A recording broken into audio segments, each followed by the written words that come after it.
Hello friends, welcome back to my YouTube channel. मैं हूं आपकी फ्रेंड अलका। सो फ्रेंड्स, आज मैं आपको रीजनिंग में प्रैक्टिस सेट्स करवाने जा रही हूं, जो हमारे लिए बहुत ही इंपॉर्टेंट है। टोटल 30 मार्क्स के रीजनिंग में क्वेश्चंस पूछे जाते हैं। ओके फ्रेंड्स, तो हम आगे बढ़ेंगे अपने प्रैक्टिस सेट्स की ओर। उससे पहले मेरे इस वीडियो को लाइक कीजिए, शेयर कीजिए और सब्सक्राइब कराने वाले सारे वीडियोज़ के लिए अपडेट रहें। तो चलिए फ्रेंड्स, आगे बढ़ेंगे क्वेश्चन नंबर 1 की ओर।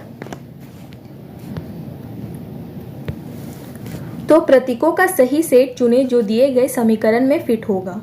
तो क्वेश्चन है 23 स्टार 26 स्टार 27। तो बताइए फ्रेंड्स, कौन सा सही ऑप्शन है? ए, बी, सी, डी।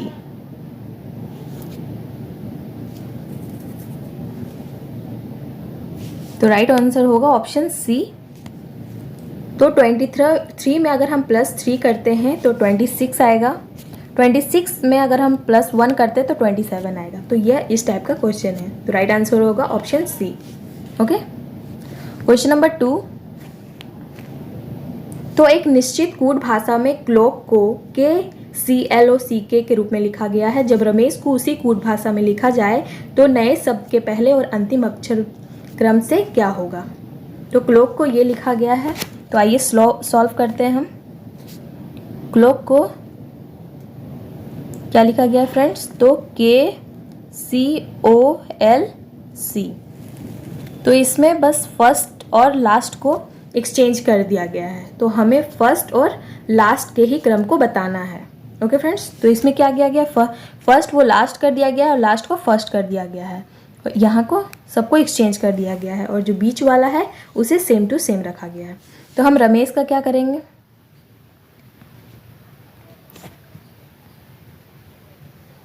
तो फर्स्ट H और R हो जाएगा। तो हमारा पहला और आखिरी पूछा है, तो सही क्या होगा? H और R। तो राइट आंसर ऑप्शन बी। तो इसमें फ्रेंड्स 2 है, तो इसमें हम M ही सेम रखेंगे और S और A को इस तरह एक्सचेंज कर देंगे। Okay, question number 3।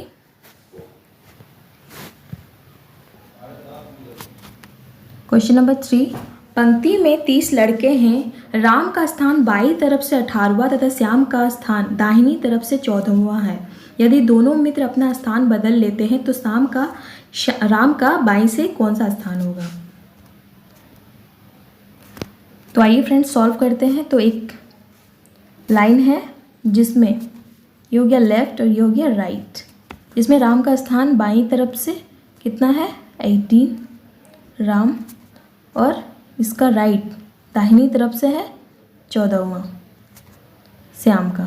अगर दोनों का जगह बदल दिया जाए, यहाँ राम को और यहाँ श्याम को है, तो राम का बाईं तरफ से कौन सा स्थान होगा?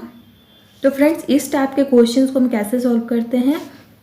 तो पहले हम दोनों को प्लस कर लेंगे।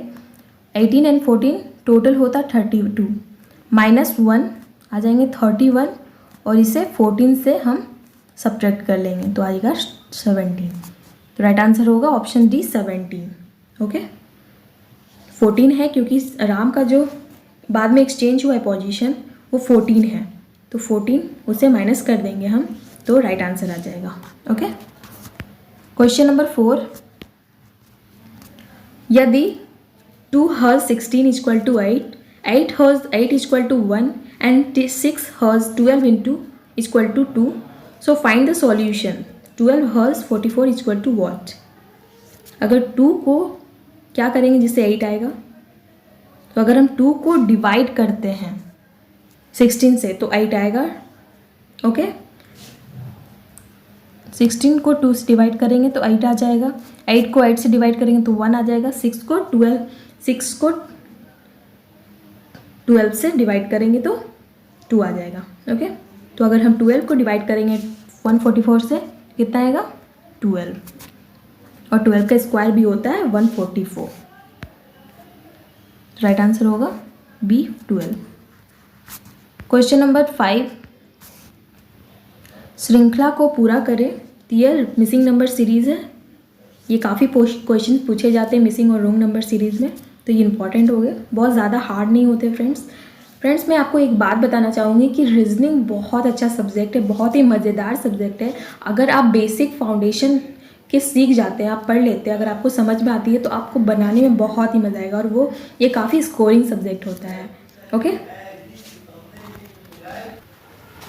तो आइए फ्रेंड्स हम इसे सॉल्व करते हैं। 2, 7, 27 एंड 107 क्वेश्चन मार्क। तो बताइए ये किस तरह सॉल्व होगा। तो मैं जितने भी क्वेश्चंस आपको करवा रही हूँ आप खुद भी सॉल्व करके कोशिश कीजिएगा और आप मुझे स्कोर ज़रूर बताइएगा कि आपके कितने मार्क्स आए। 20 क्वेश्चंस हैं तो 20 में 20 मार्क्स के क्वेश्चन है तो कितने मार्क्स आए, कितनी स्कोर आया आपका। ओके, और कोई भी क्वेश्चन या डाउट्स है तो आप मुझसे कमेंट बॉक्स में पूछ सकते हैं। तो अगर हम 2 को 4 से मल्टीप्लाई करते हैं, -1 करते हैं तो 7 आएगा। 7 को 4 से मल्टीप्लाई करते हैं, -1 करते हैं तो 28 आएगा। 27 को अगर हम 4 से मल्टीप्लाई करेंगे तो 108 -1 हो जाएगा। और अगर हम 107 को मल्टीप्लाई करेंगे 4 से, -1 करेंगे तो कितना आएगा, 427। ओके,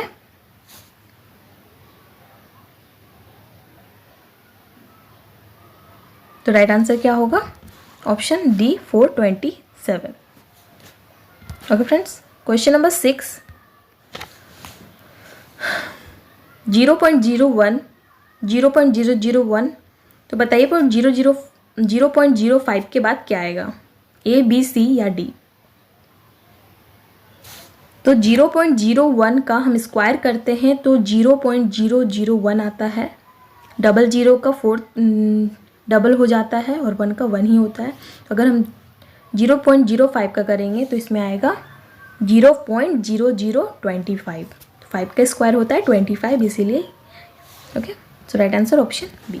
क्वेश्चन नंबर 7, सो ये रॉन्ग नंबर सीरीज है तो आइए इसे सॉल्व करते हैं। 4, 10, 22, 46, 96, 190 एंड 382।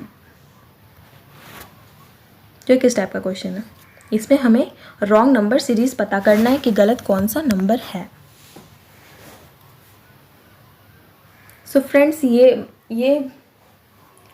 जो नंबर है वो बढ़ते जा रहा है असेंडिंग ऑर्डर में, जिसकी वजह से हम इसे मल्टीप्लाई करेंगे। अगर कोई भी रॉन्ग नंबर हो या मिसिंग नंबर हो, अगर वह अंक बढ़ते जा रहा है, नंबर बढ़ते जा रहे, इट मीन्स कि इसमें मल्टीप्लिकेशन का फॉर्मूला होगा, सेट होगा।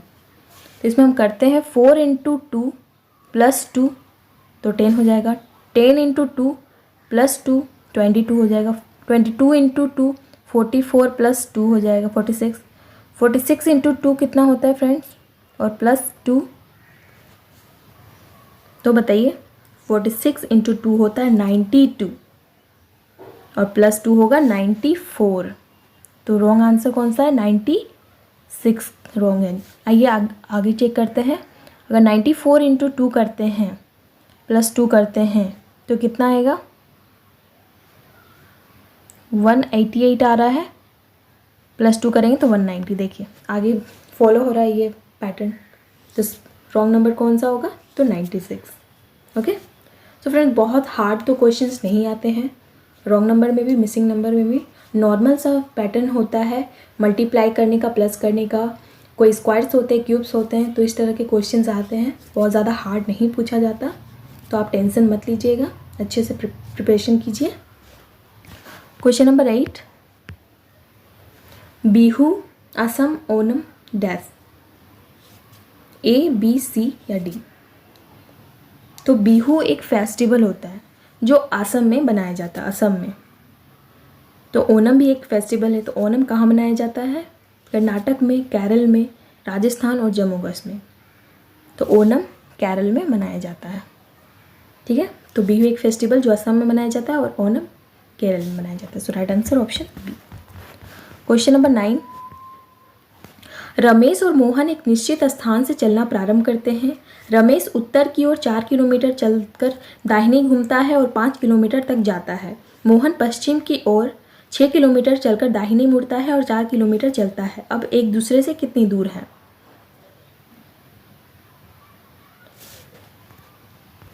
तो डिस्टेंस एंड डायरेक्शन का क्वेश्चन है, ये क्वेश्चन भी पूछे जाते हैं, काफ़ी आते हैं। तो फ्रेंड्स सबसे पहले हम डायरेक्शंस को पता करते हैं। ये हो गया नॉर्थ, इट मीन्स ये हो गया उत्तर, ये हो गया साउथ, इट मीन्स दक्षिण, ठीक है। ये हो गया ईस्ट मतलब पूरब, और ये हो गया वेस्ट मतलब पश्चिम, ठीक है। तो होप आपको पता चल रहा है। मैं फिर से ड्रॉ कर देती हूँ, थोड़ा सा कंफ्यूजन है। ओके,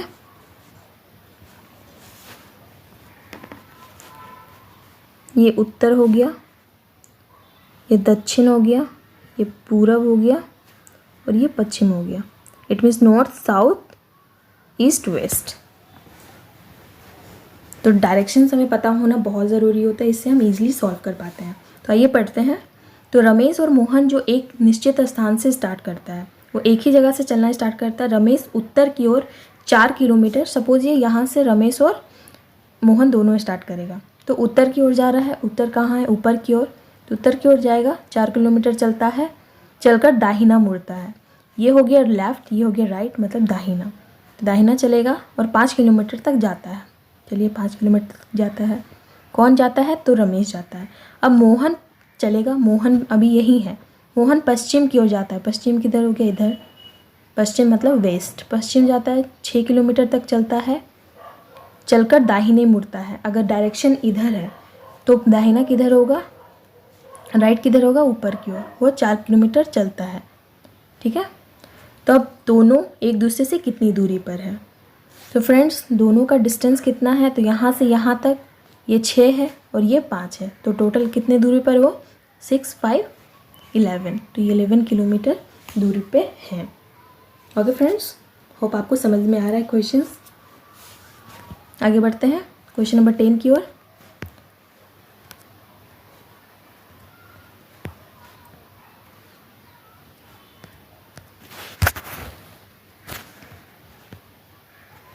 संजीव ने कक्षा में सर्वाधिक अंक प्राप्त किए।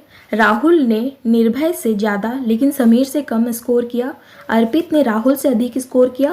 पांचों में से 4th अंक रैंक किसको मिला? तो ये रैंकिंग टाइप्स क्वेश्चन है फ्रेंड्स। तो संजीव ने सबसे ज़्यादा अंक प्राप्त किया है।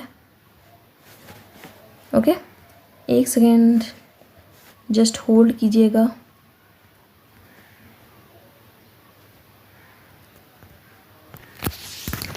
तो आइए सॉल्व करते हैं। तो संजीव ने सबसे ज़्यादा स्कोर किया है, संजीव को हम एस लिख रही हूँ। और राहुल जो निर्भय से ज़्यादा लेकिन समीर से कम किया है, तो राहुल जो है निर्भय से ज़्यादा किया है लेकिन समीर से कम किया है। इसको हम यहाँ रखते हैं, ये समीर है, ये संजीव है, ठीक है। अर्पित ने राहुल से अधिक स्कोर किया है। अर्पित भी राहुल से अधिक स्कोर किया है। तो पांचों में 4th अंक किसका है? तो संजीव जो है सबसे पहले है, उसके बाद समीर और अर्पित में कोई एक आएगा, मतलब 1, 2 ये तीसरे स्थान पे या दूसरे स्थान पे जो भी आएंगे। फिर राहुल आएगा और फिर एन आएगा। तो 4th स्थान पे कौन हो सकता है फ्रेंड्स? तो राहुल। तो right answer option number C, Rahul. Question number 11 blood relation का क्वेश्चन आ गया। ए और डी का भाई है, डी बी का भाई है, बी और सी बहनें हैं और ए सी से कैसे संबंधित है? तो काफ़ी इजी क्वेश्चन है फ्रेंड्स। तो मैं आपको पहले कुछ टॉपिक्स बता देती हूँ। तो इस तरह के जो सर्कल होते हैं उसे हम लेडीज़ फीमेल को कहते हैं, फीमेल को डिनोट करते हैं। जो ट्रायंगल होते हैं उसे मेल को डिनोट करते हैं। और जो फर्स्ट लाइन होता है फर्स्ट, वो हो गया ब्रदर एंड सिस्टर के लिए, भाई बहन के लिए, ठीक है। और डबल लाइन हो गया मैरिड कपल के लिए। ओके, तो ये चीज़ आप याद रखिएगा जिससे आप इजी सॉल्व कर सकते हैं। तो आइए पढ़ते हैं। ए डी का भाई है, तो ए जो है वह डी का भाई है, तो मतलब वो मेल है। ए डी का, सॉरी यहाँ पे सिंगल लाइन होगा, ए डी का भाई है, ठीक है। डी बी के पिता हैं, तो जो हम यहाँ पे कर रहे हैं डी जो है के पिता है, तो ये भी मेल है। अगर फादर है तो वो ऊपर आएंगे और जो उसका चिल्ड्रन होगा, बच्चा होगा, वो नीचे आएगा, ठीक है। बी और सी बहनें हैं, बहनें मतलब दोनों फीमेल है, तो उसे हम सर्कल में डिनोट करेंगे। बी और सी बहनें, देखिए फर्स्ट है। और तो ए सी से कैसे संबंधित है?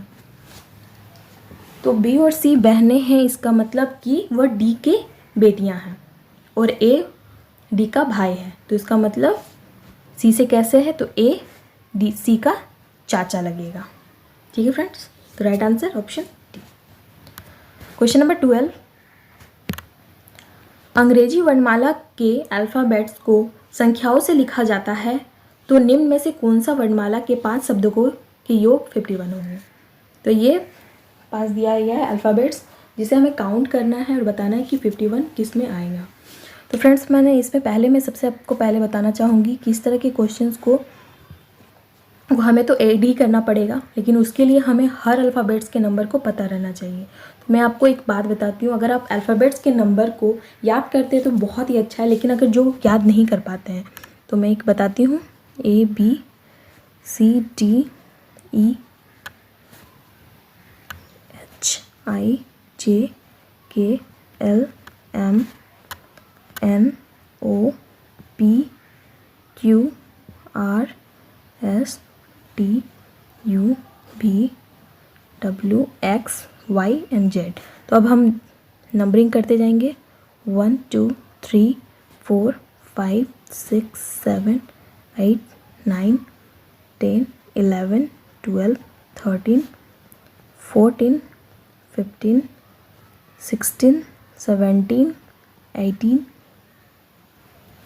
19 20 21 22 23 24 25 एंड 26।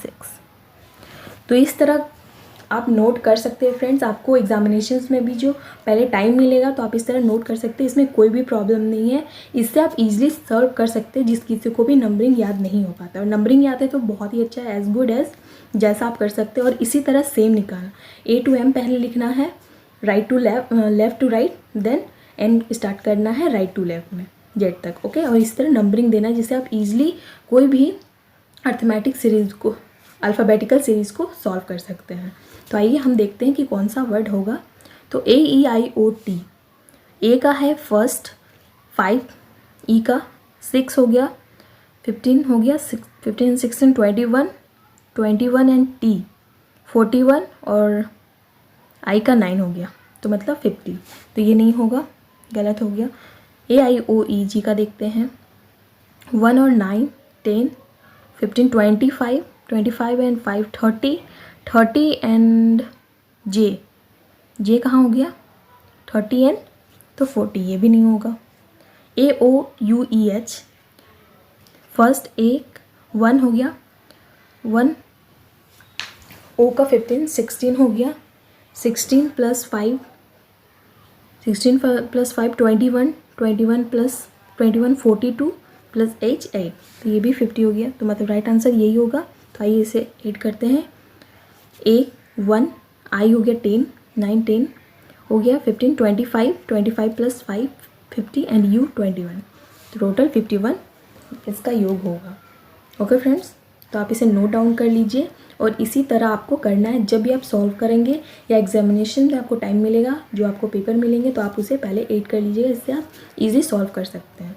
ओके, तो इस तरह के क्वेश्चन ज़रूर पूछे जाते हैं, अल्फ़ाबेटिकल सीरीज ज़रूर पूछे जाते हैं। ओके, तो आगे बढ़ेंगे। होप आपने नोट कर लिया हो या स्क्रीनशॉट ले लीजिए। सो क्वेश्चन नंबर 13 की ओर बढ़ते हैं। 6 लड़के एक वृत्त बनाकर इस प्रकार बैठे हैं कि उनका मुंह केंद्र की ओर है। तो ये सिटिंग अरेंजमेंट्स का क्वेश्चन है, जो केंद्र को लेकर है, सेंटर की ओर है। तो एक केंद्र है। फ्रेंड्स, मैं आपको इसके 2 मेथड बताऊंगी। पहला सर्कल में बताऊंगी और दूसरा एक थ्रेड मेथड होता है जो काफ़ी इजी होता है। तो आप जिस भी तरह से आपको इजी लगे आप उस तरह कर सकते हैं। ओके, तो चलिए पहले मैं आपको एक वृत्त बनाकर, मतलब सर्कल बनाकर उसके सॉल्व करवाती हूँ। ठीक है, तो और जो भी यहाँ पे इन्फॉर्मेशंस दिए हुए हैं उसे हम नोट डाउन करेंगे। पहले सर्कल बना लेते हैं। तो हम पहले सर्कल बनाएंगे जिसमें 6 लोगों को बैठाएंगे, 1 2 3 4 5 6, तो 6 पर्सन्स है और ये सेंटर की ओर देख रहे हैं, मतलब केंद्र की ओर देख के इनका जो मुंह है वो केंद्र की ओर है। ठीक है, तो फ्रेंड्स एक बात याद रखिएगा, कभी भी अगर सर्कल है और कभी भी सभी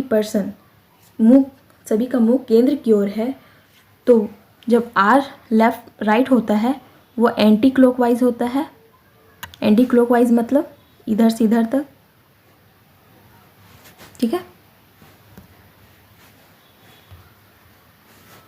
एक सेकेंड फ्रेंड्स, थोड़ा सा दिक्कत है, मैं फिर से बताती हूँ। तो ये हो गया, ठीक है। तो इसे फिर से बैठाते हैं, 1 2 3 4 5 6। तो सभी का मुंह सेंटर की ओर है, तो कभी भी जब सभी मुंह सेंटर की ओर करते हैं तो राइट हो जाता है एंटी क्लॉकवाइज। एंटी क्लॉकवाइज मतलब इधर, और लेफ्ट हो जाता है क्लॉकवाइज। मैं बताती हूँ कैसे। जैसे ये हो गया एंटी क्लॉकवाइज और ये क्लॉकवाइज होता है। कैसे क्लॉकवाइज चलता है, सीधा चल रहा है तो क्लॉकवाइज है, अगर सीधा चल रहा है तो क्लॉकवाइज है, और इधर से उल्टा चल रहा है तो एंटी क्लॉकवाइज। तो कभी भी राइट आएगा तो एंटी क्लॉकवाइज और लेफ्ट आएगा तो क्लॉकवाइज। ओके फ्रेंड्स, अब आप समझ गए हो। चलिए आगे देखते हैं। तो क्या लिखा हुआ इन्फॉर्मेशंस को नोट डाउन करते हैं। राजीव बैठा है मोहन के दाईं और, लेकिन वह विजय के ठीक बाईं ओर बैठ नहीं है। सो फ्रेंड्स, राजीव बैठा है मोहन के दाईं ओर। मोहन के दाईं ओर मतलब वो तुरंत बैठा हुआ है, ठीक है। तो हम कोई भी पर्सन को अगर पहला स्टार्ट करते तो हम यहाँ से स्टार्ट करेंगे। फर्स्ट पोजीशन हम इस जगह से स्टार्ट करेंगे। इससे हमें क्लियर होता है, एग्जाम में हम क्लियरली कर पाते हैं कि हमें यहाँ से स्टार्ट होगा, तो हमें कन्फ्यूज़न नहीं होता है और हम कर लेते हैं। तो राजीव बैठा है मोहन के दाईं ओर, ठीक है। तो मोहन यहाँ बैठा हुआ है और यह है दाईं ओर, मतलब राइट साइड, एंटी क्लॉकवाइज, ठीक है। तो यहाँ आ जाएगा, क्योंकि ये यहाँ है, मोहन है तो राइट में बैठा हुआ है, तो ये इधर आ जाएगा। इट मीन्स मोहन बैठा है दाईं ओर, लेकिन वह विजय के ठीक बाईं ओर नहीं है। तो राजीव लेकिन का यूज हो रहा है, तो ये फर्स्ट पर्सन का होगा। तो राजीव जो यहाँ विजय नहीं आएगा, ठीक है। चंद्र बैठा है बाबू और विजय के बीच, तो इस इन्फॉर्मेशन को हम अलग नोट करेंगे।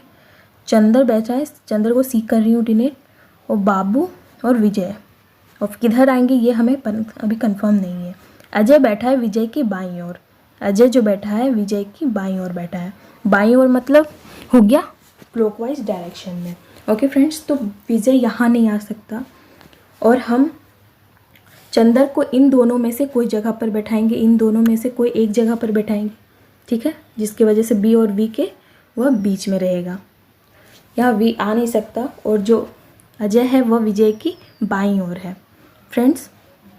एंड यह क्लॉकवाइज होगा क्योंकि यह लेफ्ट में है, बाईं ओर है, तो कहाँ आएगा, विजय यहाँ आ जाएगा और अजय यहाँ आ जाएगा, क्योंकि यह लेफ्ट में है।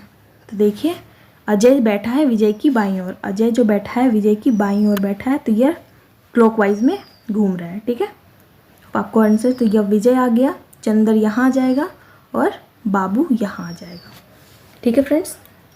तो एक सेंटर में यह हो गया वृत्त में बनाकर मैंने आपको बताया। तो क्वेश्चन क्या है, तो बताइए कि मोहन की बाईं ओर कौन बैठा हुआ है। तो फ्रेंड मैंने आपको बताया कि अगर बाईं ओर है इट मीन्स क्लॉकवाइज, और अगर दाहिना है तो एंटी क्लॉकवाइज। तो ये हो गया क्लॉकवाइज। तो मोहन की बाईं ओर कौन है, तो बाबू। तो बाबू होगा राइट आंसर। ओके, आपको होप आपको समझ में आया हो।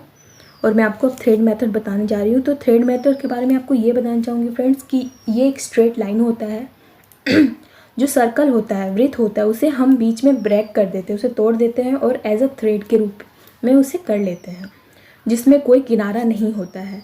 जैसे अगर हम स्ट्रेट लाइन का कोई भी सिटिंग अरेंजमेंट्स बनाते हैं तो उसमें साइड लाइन्स होते हैं, बट इसमें कोई भी साइड लाइन नहीं होता है। तो आइए पहले हम सॉल्व करते हैं, मैं आपको बताती हूँ। वो भी काफ़ी इजी मेथड है, इसमें बहुत सारे लोगों को कन्फ्यूज़न होता है राइट लेफ्ट में, तो वो ईजी मेथड है, ठीक है। चलिए आगे बढ़ेंगे। तो चलिए फ्रेंड्स, हम थ्रेड मेथड में देखते हैं। तो पहले हम एक स्ट्रेट लाइन क्रिएट करेंगे जिसमें 6 पर्सन्स होंगे, 6 बॉयज़ होंगे, ठीक है। तो इसमें जो दोनों साइड्स होते हैं इसका कोई भी किनारा नहीं होता है, क्योंकि हम एक सर्कल को जो बीच में ब्रेक करके इसे एक थ्रेड बनाते हैं। तो इसको हम कहीं भी अगर इसका बोला जाए कि इसका बायां कहाँ है, तो ये हो गया, इसका सेकंड बायां ये हो गया, इसका दायां कहाँ है, तो ये इस चीज़ को हम कंबाइन कर देते हैं, क्योंकि ये कोई लाइन नहीं है, ये एक थ्रेड को हम, ये एक सर्कल को हम ब्रेक करके थ्रेड बनाया है, एक लाइन बनाया गया है। तो इससे हम इजी सॉल्व कर सकते हैं और इसमें कहीं से भी हम स्टार्ट कर सकते हैं। तो आइए इन्फॉर्मेशंस पढ़ते हैं। पहला है राजीव बैठा है मोहन की दाईं और लेकिन वह विजय के ठीक बाईं ओर नहीं है। तो राजीव बैठा है मोहन के दाईं ओर, ये होता है राइट और ये होता है लेफ्ट। इट मीन्स ये होता है दाहिना और ये होता है बायां। ठीक है, तो इसमें हम इजीली कर सकते हैं। मोहन बैठा है, इसे हम यहाँ से स्टार्ट करते हैं। मोहन बैठा है राजीव के दाईं ओर लेकिन वह विजय के ठीक बाईं ओर नहीं है। तो ये राजीव को, ठीक है, सॉरी, राजीव बैठा है मोहन के दाईं ओर, तो यहाँ मोहन होगा, इसे हम कर देते हैं। राजीव बैठा है मोहन की दाईं ओर, तो ये राइट है, दाहिना है, लेकिन वह विजय के ठीक बाईं ओर नहीं है। तो ये राजीव को डिनोट करता है, फर्स्ट नेम को, लेकिन का यूज हुआ तो यहाँ विजय नहीं आएगा। ठीक है। चंद्र बैठा है बाबू और विजय के बीच, चंद्र बैठा है बाबू और विजय के बीच। अजय बैठा है विजय के बाएं, अजय बैठा है विजय के बाएं ओर। ठीक है। सो फ्रेंड्स, हमें सी चंद्र को इन दोनों जगहों में से कहीं एक बैठाना होगा, क्योंकि यहाँ विजय नहीं आएगा और विजय को हमें कहीं ऐसा जगह पे बैठाना है जिसके बीच में चंद्र आए। ठीक है, और उसके राइट, उसके लेफ्ट साइड में अजय भी है। तो हम यहाँ पे विजय को बैठाएंगे, यहाँ अजय रहेगा, ये चंद्र हो गया और फिर बाबू हो गया। क्यों फ्रेंड्स, मैं आपको ये बताती हूँ, क्योंकि हमें यहाँ विजय को हम बैठा नहीं सकते और विजय के ठीक पहले बाईं ओर अजय बैठा हुआ है और विजय के बीच, विजय और बाबू के बीच चंद्र बैठा हुआ है। ठीक है, तो ये राइट होगा। तो इसमें हम क्या है कि हम ईजिली बना सकते हैं स्ट्रेट लाइन में इसे और इसे कंबाइन कर सकते हैं। अगर मैं अगर इसे एक सर्कल में डिनोट करूँगी तो मैं कैसे करूँगी, देखिए, अगर हम एम से करते हैं, आगे बढ़ेंगे, ये चला जाएगा किधर, तो ये चला जाएगा एंटी क्लॉकवाइज, एम, ये हो गया भी, फिर हो गया सी और बी। तो यहाँ देखिए, तो बताइए मोहन की दाईं ओर कौन बैठा हुआ है, कि दाईं ओर बाबू बैठा हुआ है। तो हो गया। तो अगर कभी भी इस तरह की लाइन है तो आप सर्कल वाइज इसे एंटी क्लॉकवाइज में सेट कर सकते हैं और इजी बना सकते हैं। ये काफ़ी इजी होता है फ्रेंड्स। कोई भी अगर जैसे बंद सर्कल टाइप का हो या ट्रायंगल टाइप का या कोई भी टाइप का, इसे आप बीच में ब्रेक करके थ्रेड के रूप में बना सकते हैं। तो अच्छे से जरूर बहुत ही ईजिली सॉल्व हो जाता है एग्जामिनेशन में, टाइम नहीं लगता, बस थोड़ी सी प्रैक्टिस की ज़रूरत होती है, बाकी बहुत ईजिली है। ओके, तो चलिए आगे बढ़ेंगे। तो क्या था, राइट आंसर था इसका बाबू। क्वेश्चन नंबर 14, कमला एक महत्वपूर्ण टीवी कार्यक्रम देखने के लिए रात 10 बजे से पहले अपने सभी गृह कार्य पूरा करना चाहती है। उसके पास 5 विषय में 40-40 मिनटों का गृह कार्य है। कमला किस अंतिम समय में कार्य को प्रारंभ करने से गृह कार्यों को पूर्ण करके ठीक समय पर टीवी कार्यक्रम को देख सकती है। तो फ्रेंड्स, इस टाइप के क्वेश्चंस को आप ऑप्शन से ही सॉल्व कर सकते हैं। तो 10 बजे का कोई शो है, टीवी सीरियल है जिसे इसे देखना है कमला को, लेकिन उससे पहले उसे अपने सारा गृह कार्य को कंप्लीट करना है। 5 गृह कार्य हैं जो 40-40 मिनटों का है। तो इसे हम सॉल्व करेंगे ऑप्शन से। तो फर्स्ट ऑप्शन को देखते हैं 640। अगर 640 से 40 मिनट एक्स्ट्रा काम करेंगे, 40 मिनट्स काम करते तो कितना हो जाएगा, इधर 20 हुआ, 720 में 1 काम पूरा होगा। फिर 720 से अगर हम इधर आएंगे तो कितना हो जाएगा, 8 बजे दूसरा काम होगा, क्योंकि इधर 10 मिनट प्लस उधर, ठीक है। फिर 8:40 तीसरा काम होगा, 8:40 हो गया। फिर 9:20 में चौथा काम हो गया और 10 बजे फिर 5वां काम हो जाएगा। तो फर्स्ट ऑप्शन ही सही होगा। बहुत सारे ऑप्शन में कभी फर्स्ट, सेकंड, थर्ड, फोर्थ किसी में भी आ सकता है, तो इसमें फर्स्ट ही ऑप्शन सही है।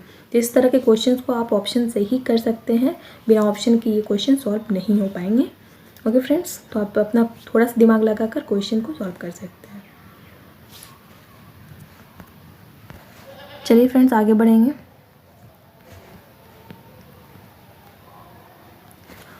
सो क्वेश्चन नंबर 15, राजू की ओर इशारा करते हुए सीमा कहती है, मैं उनके दादा के इकलौते बेटे की बेटी हूँ। सीमा राजू से कैसे संबंधित है? तो बताइए फ्रेंड्स, इस तरह के क्वेश्चंस भी पूछे जाते हैं, तो इसका क्या आंसर होगा? तो राजू की ओर इस सीमा कहती है कि मैं उनके दादा की इकलौती बेटी की बेटी हूँ। तो सीमा राजू से संबंधित है बहन के रूप में। ठीक है। क्वेश्चन नंबर 16, तो श्रृंखला को पूरा करना है। तो इस तरह के क्वेश्चन में सबसे पहले हम काउंट करेंगे कि कितने हैं with fill in the blanks, with blanks. ठीक है। तो 1 2 3 4 5 6 7 8 9 10 11 12।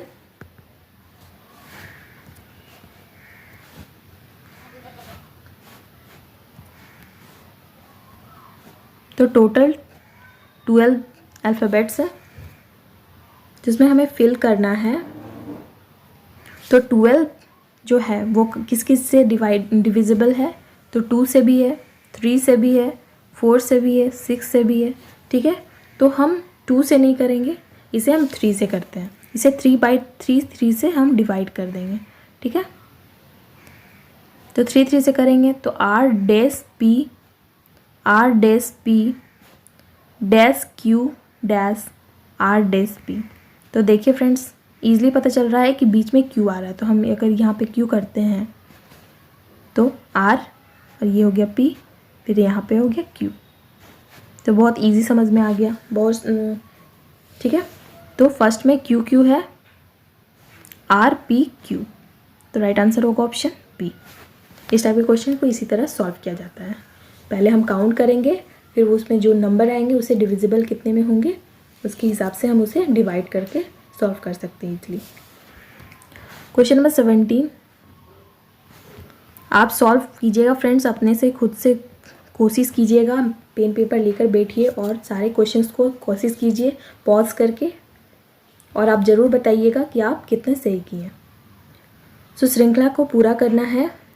जो अल्फ़ाबेट्स का नंबर है CM EK और GI। इसके बाद क्या आएगा? तो फ्रेंड्स CM का कोई कॉम्बिनेशन नहीं है। तो आइए फिर हम देखते हैं वो अल्फ़ाबेट्स को।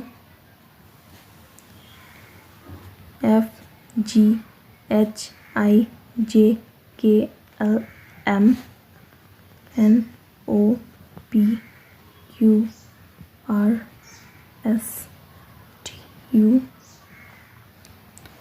X Y Z।